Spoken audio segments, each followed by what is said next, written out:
नमस्कार दोस्तों, स्वागत है आप लोगों का हमारे YouTube चैनल मानो या ना मानो में, या फिर ये कहें मंत्र साधना विज्ञान में। आज मैं आप सभी लोगों को साधना सफलता का जो राज है उसके बारे में मैं चर्चा करूंगा और यह बताने की कोशिश करूंगा कि लोगों की साधनाएं सफल क्यों नहीं होती हैं और सफल कैसे होंगे, और आप हर एक साधना में सफलता प्राप्त कर सकते हैं, चाहे आप नए हो चाहे आप पुराने हों। मेरे पास अक्सर फ़ोन आता है, मैसेज भी आता है। लोग ये कहते हैं कि गुरुजी हमें 2 बरस हो गया, गुरुजी हमको 10 बरस हो गया, गुरुजी हमको 15 बरस हो गया, गुरुजी हमको जो है कि 30 बरस हो गया। एक व्यक्ति ऐसे भी हमारे पास आए थे जो उनको 47 बरस हो गया था साधना क्षेत्र में, लेकिन उनको सफलता तक नहीं मिली। इसका कारण क्या है? और इनमें सभी लोगों का एक ही चीज़ इनके अंदर देखी गई। सभी लोग बोलते थे कि हमने अच्छे गुरुओं से जो है कि गुरु दीक्षा ली है, गुरु मंत्र जो है कि हमको मिला भी है, और हमने बहुत दान अनुदान दिए। कोई गाड़ी दिया, कोई बंगला दे दिया, कोई फ्लैट दे दिया, कोई कुछ दे दिया, कोई सोना दे दिया, कोई चांदी दे दिया। मतलब गुरुओं को उन्होंने खूब चढ़ावा चढ़ाया, लेकिन उनको मिला कुछ नहीं। इसका कारण है साधना ऐसे सफल नहीं हो जाती है जैसे हम और आप सोचते हैं। इसके सफलता के पीछे भी कई तरह के रहस्य हैं। ये सफल कैसे होते हैं और किस तरीके से होंगे। एक साधारण व्यक्ति भी साधना में सफलता प्राप्त कर सकता है अगर वो चाहे तब। अगर नहीं चाहता है तो भाई तब तो वो जीवन भर जो है कि राम राम जपता रहे, कुछ दर्शन होने वाले नहीं हैं। सफलता अगर आपको हर साधना में चाहिए, भले आप 50 बरस से साधना कर रहे हैं, आपको अनुभूति नहीं हुई हो, 10 बरस से साधना कर रहे हैं, कोई अनुभूति नहीं है, अच्छे वस्त्र धारण करके अच्छे आसन पर बैठ करके स्वच्छ कमरे में बैठ करके भी अगर आप साधना कर रहे हैं और आपको किसी भी प्रकार की अनुभूति नहीं हो रही है, किसी भी प्रकार की सफलता नहीं मिल रही है, तो आपको जो मैं आपको बताने वाला हूँ उस तरीके से अगर आप साधना करते हैं तो आपको साधना में सफलता मिलेगी ही मिलेगी। और साधना में सफलता क्यों नहीं मिलती है, इसका कारण मैं आपको बता देता हूँ। सबसे पहले तो दोष क्या होता है? अगर हमने कुछ गलतियाँ कर दी तो वह दोष होता है। अगर हमने अपराध कर दिया तो वह पाप होता है। गलती और अपराध में ज़मीन और आसमान का फ़र्क है, समझ गए ना? तो दोष जैसे मात्र दोष, माता का दोष, पिता का दोष, भाई का दोष, बहन का दोष, गुरु का दोष, गुरु माता का दोष, पशु पक्षियों का दोष, ये सब दोष हैं। ग्रह दोष, ये सब दोष हैं। अगर ये सब हैं तो भी साधना में सफलता नहीं मिलेगी। इस बात का आप ध्यान रख लीजिए। दूसरी बात होती है पाप। यदि आपने पिछले जन्म में कोई पाप किया है या फिर इस जन्म में भी अगर आपने कोई पाप किया है तो भी आपको साधना में सफलता मिलेगी ही नहीं। और जब तक इन सब चीज़ों को आप अपने ऊपर से हटाएंगे नहीं और इनको छीण नहीं करेंगे, जब तक इनको ख़त्म नहीं करेंगे, तब तक आपको साधना में सफलता नहीं मिल सकती। अब आप सोचेंगे कि इसको ख़त्म कैसे किया जाए, तो आप हवन के माध्यम से ख़त्म नहीं कर सकते। दान करके, पुण्य करके, गंगा नहा करके, जमुना नहा करके आप इसको जो है कि ख़त्म नहीं कर सकते। अगर ऐसा होता तो बड़े बड़े दानव जो पैदा हुए थे धरती पर हमारे, वो भी गंगा नहा करके अपने पाप को धो सकते थे, लेकिन ऐसा नहीं होता है। आज भी जो है कि गंगा नदी बहती है, जमुना नदी बहती है, लोग जाते हैं, डुबकी लगाते हैं, वो जैसे पहले थे वैसे आज भी हैं। क्या पाप खत्म हुआ? कुछ नहीं खत्म होता है। ये एक मन की संतुष्टि के लिए लोग जाते हैं, आस्था और विश्वास पर जाते हैं, ठीक है। तो ये तो एक अलग बात है, लेकिन दूसरी बात मैं आपको बता देता हूँ कि यदि साधना में सफलता चाहिए और इन सब पाप और दोषों को समाप्त करना है तो आपको पाप मोचनी दीक्षा लेनी ही पड़ेगी। पाप मोचनी दीक्षा 3 चरण में आप लीजिए और जो भी मंत्र उसमें आपको दिया जाएगा उस मंत्र का जो है कि 3 चरण में आप साधना कीजिए।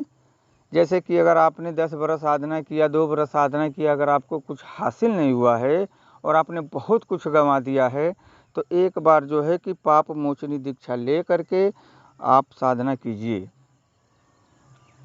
3 चरण में यह दीक्षाएं होती हैं और 3 चरण के बाद जब आपकी पाप मोचनी मंत्र का जब आप पुरुषचरण कर लेंगे, कंप्लीट कर लेंगे, फिर उसके बाद आप साधना कीजिए और आपको जो है कि उसमें सफलता मिलेगी ही मिलेगी। लेकिन बात यहीं तक ख़त्म नहीं हो जाती है, अपने आचरण में भी आपको सुधार लाना पड़ेगा। अब ऐसा नहीं है कि आप पाप मोचनी दीक्षा ले लीजिए, आपने ले लिया, आप दोष करते गए, पाप करते गए, तो ऐसा नहीं होता है। इस बात का ध्यान रखिए। आपको अपना आचरण में सुधार लाना पड़ेगा, जैसे कि सात्विक भोजन करना, ब्रह्मचर्य का पालन करना, किसी को उल्टा सीधा नहीं बोलना, उल्टे सीधे जो है कि चित्र नहीं देखना है, फिल्म नहीं देखनी है, किसी के प्रति क्रोध नहीं करना है। इन सब चीज़ों को पर आपको ध्यान देना होगा। हमेशा जो है कि गुरु मंत्र का जाप आपको लगातार जाप करना ही होगा, चाहे जागते हुए, सोते हुए, बैठते हुए, हंसते हुए, खेलते हुए, कोई भी काम कर रहे हैं उसमें कुछ भी आप कीजिए, लेकिन ओंठ पे गुरु मंत्र का बराबर जाप, निरंतर जाप चलना ही चाहिए। मन ही मन जो है कि उनका जाप करते रहिए। ठीक है। इससे क्या है कि आपकी जो है कि जो ऊर्जा है वो धीरे धीरे प्रबल होती जाती है। समझ गए ना आप? तो आप सभी लोगों सबसे पहले पाप मोचनी दीक्षा लीजिए और कहीं से भी आप दीक्षा लीजिए। मैं ये नहीं कहूँगा कि आप लोग मेरे पास ही आकर के दीक्षा लीजिए। हमारे पास आकर के दीक्षा लेने की ज़रूरत नहीं है। अरे भाई, मैं तो तुच्छ आदमी हूँ, मेरे से अच्छे अच्छे लोग पड़े हुए हैं, अच्छे अच्छे गुरु हैं।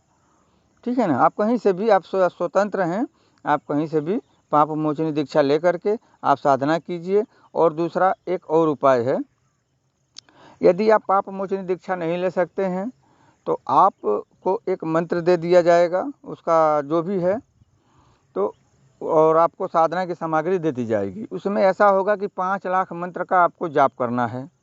ध्यान रहे, 5 लाख मंत्र का जाप करना है।